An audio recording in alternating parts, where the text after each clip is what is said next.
A maioria das pessoas pensam que atletas são analfabetos, são burros, que só sabem falar de futebol. E eu não vejo dessa maneira.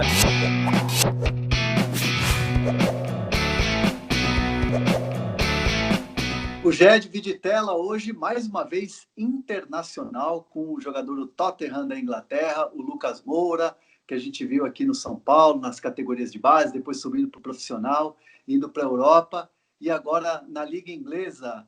Lucas, obrigado aí, prazer ter você aqui nesse bate-papo aqui no GE Divide Tela.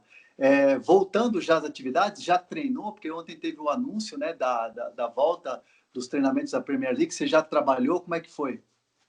Fala, André, prazer é todo meu, sempre bom falar contigo. Pois é, a gente já voltou os treinos, né? Desde a semana retrasada, a gente está treinando em grupos separados, né? Cada grupo ia um dia.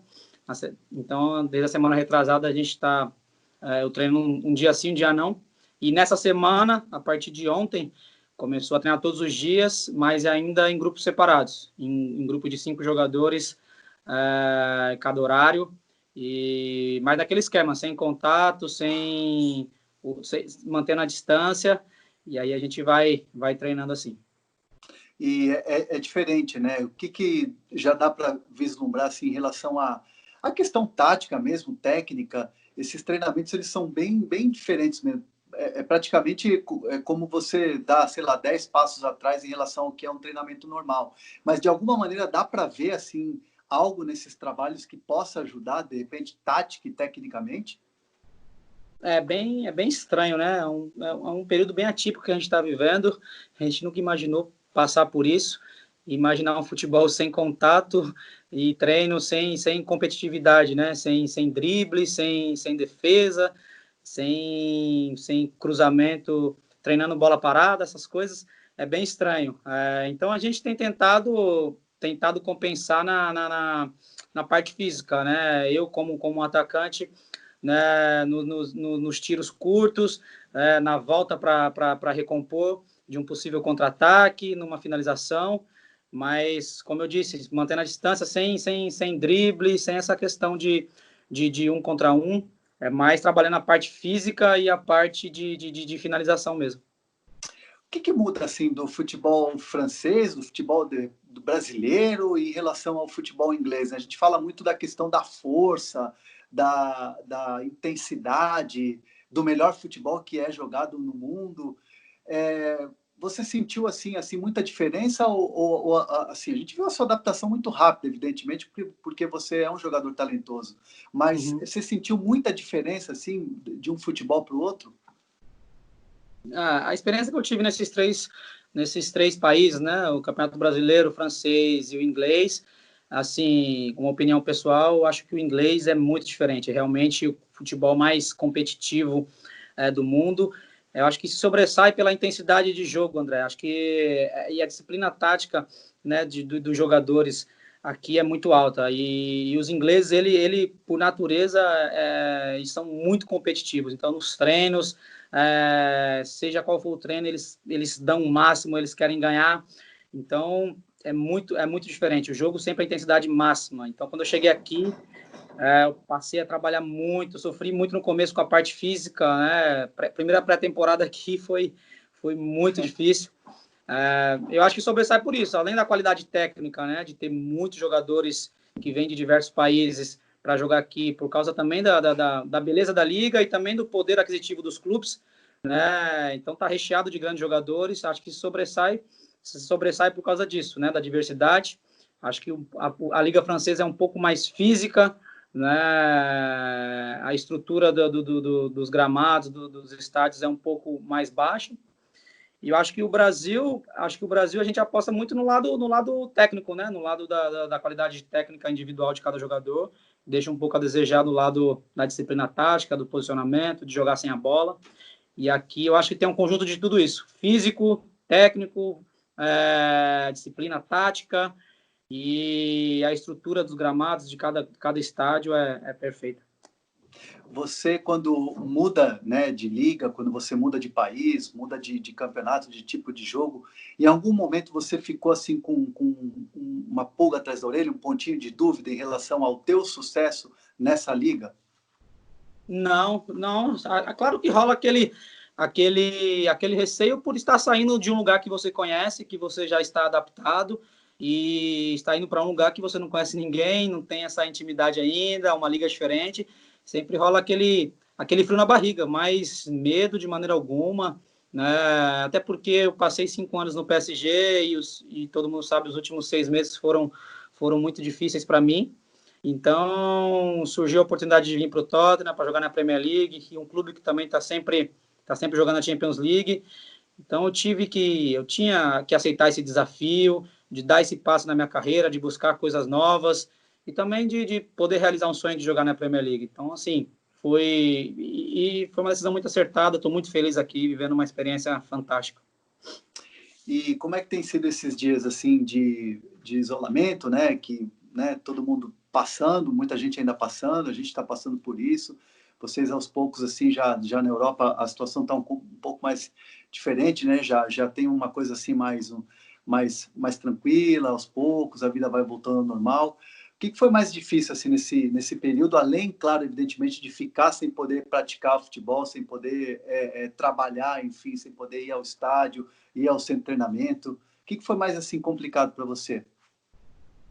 Tirando essa parte, né, de não poder jogar futebol, de não poder ter essa adrenalina, né, que futebol está no meu sangue, futebol é a minha vida, é o que eu amo fazer. Então, não ter essa rotina de trabalho, de ir para os treinos e depois ir para os jogos, ver o estádio lotado, poder jogar, isso aí é muito difícil. Mas acho que uma questão que é muito difícil também, e isso é muito do meu jeito de ser, né? Que eu sou um cara muito tranquilo de ficar em casa, gosto muito de aproveitar a casa, é de não poder receber meus amigos em casa, né? Não poder receber as pessoas que eu gosto, os meus familiares do Brasil, né? Minha casa está sempre cheia, então não poder receber essas pessoas para curtir aqui em casa é muito difícil. Mas em contrapartida foi um período assim que eu procurei aproveitar muito com os meus filhos, né? É difícil ter um tempo assim em casa, então eu procurei aproveitar muito com a minha esposa, com os meus filhos em casa, curtir a casa, passar mais tempo juntos.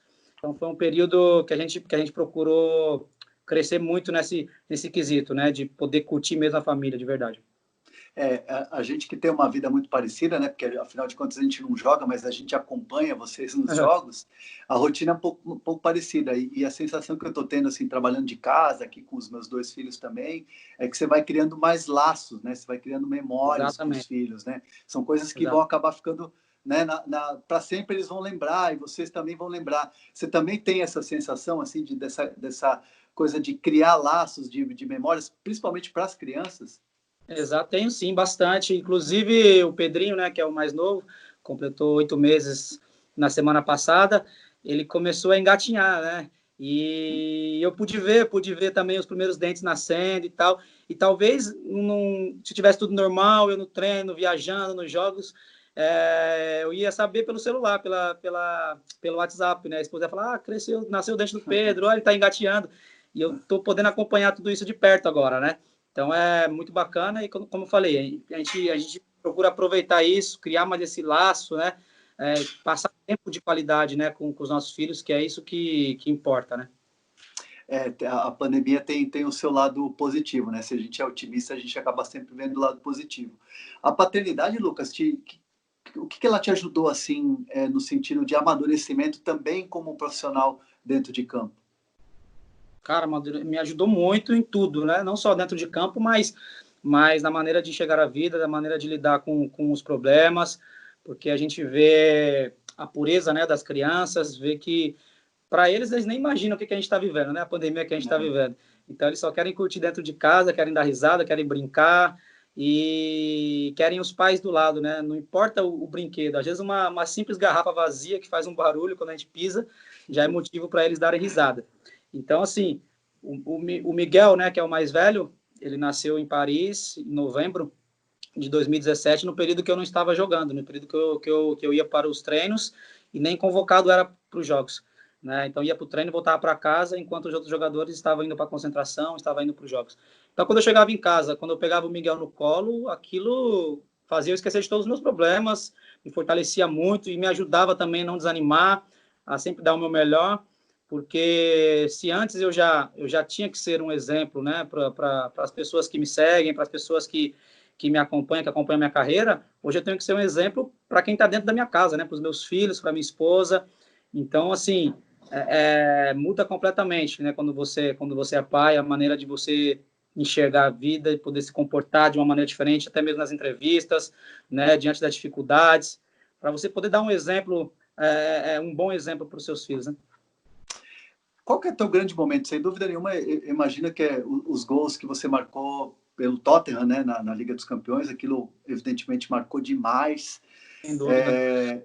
E quais outros assim grandes momentos assim que você poderia citar assim da tua chegada ao Tottenham? Eu acho que eu cheguei no meio da temporada, né? Cheguei em janeiro de 2018, onde o clube estava vivendo um momento muito bom, estava em terceiro colocado ali, brigando para ficar em segundo e talvez até pelo título. E o time muito encaixado, e foi um período meio que de adaptação para eu conhecer o elenco, conhecer o futebol, e acabei não jogando tanto.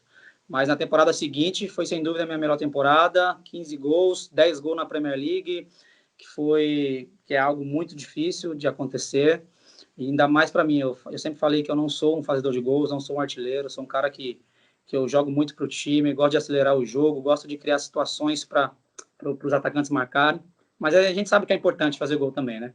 Então, vivi grandes momentos naquela temporada, como no jogo contra o United, que eu fiz 2 gols, fiz o gol contra o Liverpool, fiz o gol contra o Barcelona, que acabou dando a classificação na Champions, e aí aqueles 3 gols na semifinal, que foi o ápice, sem dúvida, do meu momento na Europa e da minha carreira também, né? E depois, nessa temporada atual que começou o time começou a oscilar muito, não teve o desempenho que a gente esperava, aconteceu a troca de treinador, o Mourinho me dando uma moral incrível, me colocando para jogar e também, apesar de não estar fazendo tantos gols, jogando muito bem. E assim, eu tô sentindo que eu tô crescendo a cada temporada aqui, sabe, André? E tô muito feliz com tudo que eu estou vivendo, com a moral que o treinador tem me dado, a confiança, né, a maneira que os torcedores me acolheram. Hoje eu me sinto muito bem aqui e ainda tenho um grande objetivo, esperança de a gente conquistar um título. E é essa a minha grande meta aqui no Tottenham. Ô Lucas, essa semana a gente estava conversando no Sport TV com o Alex, e o Alex falava um pouco, o Alex Meia, né, que foi do Curitiba, do Palmeiras, né, jogador do Fenerbahçe, da Turquia. Craque de bola. Craque. E ele falava sobre a questão de uma pontinha de mágoa, né, por causa da questão de não ter sido convocado para a seleção brasileira. Você é um cara que vira e mexe, né, quase sempre a gente, né, pelo menos a opinião está sempre falando, olha, o Lucas está jogando bola, o Lucas está se destacando. Você teme, assim, acontecer com você o que de repente aconteceu com o Alex, de ser um cara que joga muita bola, de ser um cara que nos clubes sempre marcando, sempre fazendo jogos importantes, fazendo gols, conquistando, e de repente não conseguir uma seleção brasileira? Você teme ficar marcado por isso? Olha, é claro que com tudo que aconteceu nesses anos e a Copa de 2014, que era onde eu tinha muita esperança e expectativa de ser convocado, porque eu estava vivendo um bom momento no PSG e acabou que eu não fui convocado. A gente a gente pensa, né? Porque, inclusive, ano passado, né? Que aconteceu tudo que aconteceu na Champions League, pô, 3 gols, e aí todo mundo fala e tal, daqui a pouco a seleção não vem. Passa às vezes pela cabeça, poxa, será que nenhum treinador gosta de mim? Será que ninguém está me olhando? Será que já me deixaram de lado?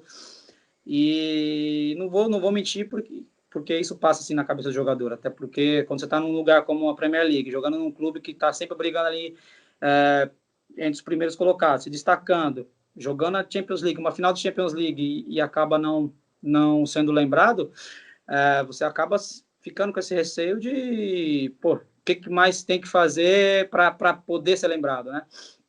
Mas, ao mesmo tempo, eu também entendo e respeito muito a decisão de cada treinador, sei o quanto é difícil, sei que tem muitas opções, né, para escolher. Então, assim, eu tenho que continuar batalhando, tenho que continuar dando o meu melhor.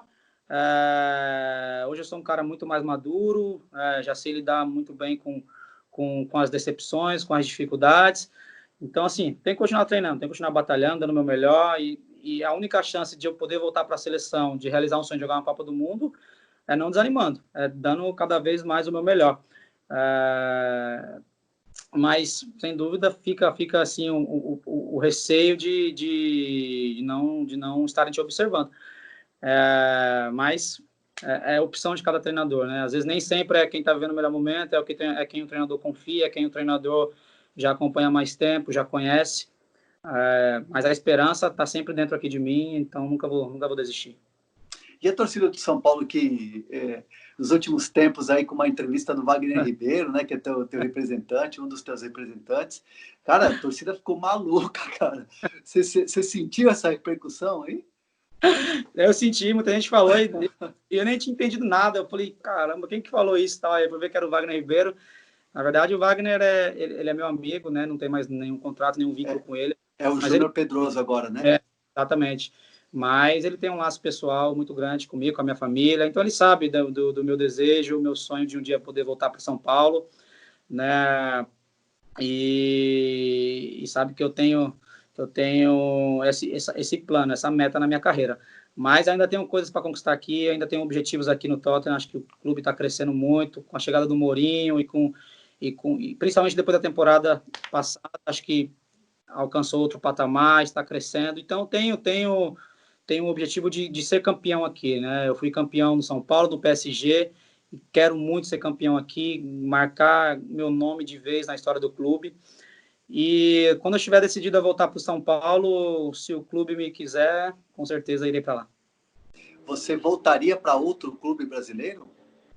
Não consigo pensar em jogar no Brasil, em um outro clube, sem ser no São Paulo. Quando eu penso assim, quero muito voltar a jogar no Brasil, no meu país, que eu amo, né, a minha família, perto da minha família, dos meus amigos. E quando eu penso nisso, é só o São Paulo que vem na cabeça. Não me vejo jogando em outro clube sem ser o São Paulo. Sem dúvida nenhuma, existe uma relação muito, muito forte, né, do torcedor de São Paulo com você. Afinal de contas, você foi o último capitão, né, que o Rogério Ceni deixou você levantar o troféu da Sul-Americana. Você espera voltar não tendo sido o último capitão, eu imagino, né? Pois é. Cara, eu tenho acompanhado muito, tenho torcido muito, inclusive eu acho que estava vendo um bom momento o Fernando Diniz, é um cara que eu aposto bastante. E, cara, espero que conquiste, porque eu sou São Paulino, né? Então, estou sempre torcendo, espero que conquiste muitos títulos antes de eu voltar. E acho que tem grande chance disso acontecer. Mas quando eu voltar, também vou lutar bastante para poder conquistar. Tenho o sonho de jogar uma Libertadores também, que eu não tive essa oportunidade. Mas vamos com calma, com paciência. Ainda tem um tempo aqui na Europa ainda para eu poder conquistar meus sonhos aqui. Ô Lucas, o Brasil está vivendo assim uma pandemia e a gente está batendo recordes aqui no país, negativos, né? Como é que você está vendo? Como é que você está vendo isso, cara? Cara, eu estou primeiramente muito triste, né? Não só, claro, a situação do nosso país, o país que eu nasci, onde está minha família e os meus amigos, mas a situação do mundo, né, André? Acho que um ano que já entrou para a história, que sem dúvida vai ser tema da matéria dos nossos filhos, dos nossos netos, né, na escola. E assim, é um momento muito, muito triste, pessoas perdendo parentes, perdendo amigos. E, cara, eu acho que a principal coisa que a gente tem que tirar disso daí é tirar alguma lição, né? Aprender alguma coisa. Acho que o maior fracasso, além das perdas, além das pessoas infectadas e doentes, acho que a gente não aprender nada com essa pandemia, né? Principalmente, né, as pessoas que estão no poder, as pessoas que estão cuidando, né, dessa área, os presidentes, políticos, governadores, todo mundo, né, que tem essa missão de guiar, né, o país. Então, acho que o pior fracasso seria não aprender nada com essa pandemia. Cara, tô muito esperançoso, oro bastante para que tudo passe logo, para que tudo volte ao normal e que não aconteça mais mortes e que a gente possa voltar à nossa rotina normal, né? Ô Lucas, você citou políticos e você apoiou sempre, né, desde o começo, quando o presidente Bolsonaro foi eleito.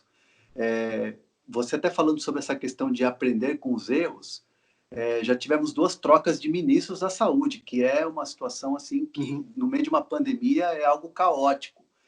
De alguma maneira, você se arrepende desse voto de confiança que você deu ao presidente? Não, até porque eu acho que é muito cedo para falar e também para julgar alguma coisa, André. Eu acho que e também ele está enfrentando essa crise, essa pandemia, que não lembro qual foi o último presidente que enfrentou uma crise como essa. E ainda mais, eu acho que nessa última eleição e nesse mandato que está sendo cumprido, eu acho que a maior concorrência e fanatismo, talvez dos dois lados, né, que a gente está enfrentando. Eu nunca vi uma briga política tão grande dos eleitores mesmo falando, né, pessoas querendo lacrar na internet, né, querendo ter a razão e está esquecendo do lado humano, está esquecendo que enquanto a gente está brigando por político, você está certo, você está errado, pessoas estão morrendo e a gente interessado em ter razão. Mas eu não me arrependo, eu acho que ele tem tudo para poder guiar o nosso povo, para poder colocar o país onde a gente espera, onde a gente merece. Só que a gente está falando de 2 anos, né? E ainda mais com a briga que está tendo no nosso país, com essa briga política que eu estou falando, todo mundo querendo derrubar, acho que não deve ser fácil estar na pele dele. Mas enquanto ele estiver no poder, enquanto não tiver comprovado nada de errado, nada de corrupção, né, como aconteceu nos governos anteriores, eu vou estar apoiando até o próximo mandato. Depois é hora de avaliar, acho que é na próxima eleição, depois de 4 anos, vou ver como é que está a situação do nosso país, vou ver o que foi comprovado sobre a pessoa dele, né, se cometeu crime, se cometeu algo ilegal ou não, avaliar a situação do nosso país e aí decidir o voto. Mas, por enquanto, não vi nenhuma corrupção pelo lado dele, acho que fez algumas coisas já interessantes, né? Fala algumas coisas que eu discordo, mas para mim acho que o mais importante é fazer. O mais importante são as atitudes do que as palavras. Então, enquanto tiver coisas interessantes pelo lado dele e não tiver nada comprovado de ilegal, vou estar apoiando. Por que o atleta ou o esportista, no caso o Raí, também fez uma declaração que foi, evidentemente, assim, contrária ao que você está opinando aqui nessa entrevista nossa? Por que assim, há tanta repercussão? Por que às vezes o atleta é tão massacrado quando ele se posiciona politicamente? Porque eu acho que a gente tem uma visão de que atleta não tem que opinar sobre outros assuntos. A maioria das pessoas pensam que atletas são analfabetos, são burros, que só sabem falar de futebol. E eu não vejo dessa maneira. Respeito quem não se envolve, quem não comenta, respeito quem não quer aparecer nesse lado. Mas antes de ser um jogador de futebol, eu sou um cidadão, né? Eu tenho minhas ideias, tenho meus pensamentos e não tenho problema nenhum de expor isso, de falar o que eu penso, de falar ou de assumir quando eu estiver errado. Não tenho problema nenhum disso. Agora, o que eu fico triste, talvez, pelo fato das pessoas perderem a amizade ou brigarem pelo fato de um pensamento contrário, né? Você pode pensar contrário de mim, pensar diferente de mim, e a gente é amigo do mesmo jeito, né? A gente se respeita do mesmo jeito. E acho que o mais importante é todo mundo brigar pelo bem do país, pelo bem da nossa família, pelo bem dos nossos amigos. Então, assim, eu não vejo problema nenhum. É que às vezes a gente comenta e como é uma posição diferente do que as pessoas pensam. Às vezes alguns acabam xingando, acabam ofendendo, coisas que são desnecessárias. Poderia simplesmente discordar e continuar respeitando. Lucas, quero te agradecer demais por esse bate-papo. Acho que a gente falou aqui de vários assuntos, né? Desde paternidade, política, futebol. E eu acho que assim é muito prazeroso quando a gente bate papo com jogadores assim que se expõem mesmo, que dão a sua opinião, que falam mesmo sem ficar em cima do muro. E essa entrevista certamente é um exemplo de tudo isso. E realmente é o que vale a pena para o torcedor, para quem gosta de você, para quem te acompanha. Certamente são muitas pessoas que gostam de você, não só os são paulinos no Brasil. E eu quero te agradecer demais por esse papo aqui, que passou rápido até, já estamos com meia hora de entrevista aqui, passou voando. Quando o papo é bom é porque passa voando, né, Lucas? Verdade, verdade. Eu que agradeço, André, sempre um prazer, bom demais poder conversar, falar de outros assuntos, poder talvez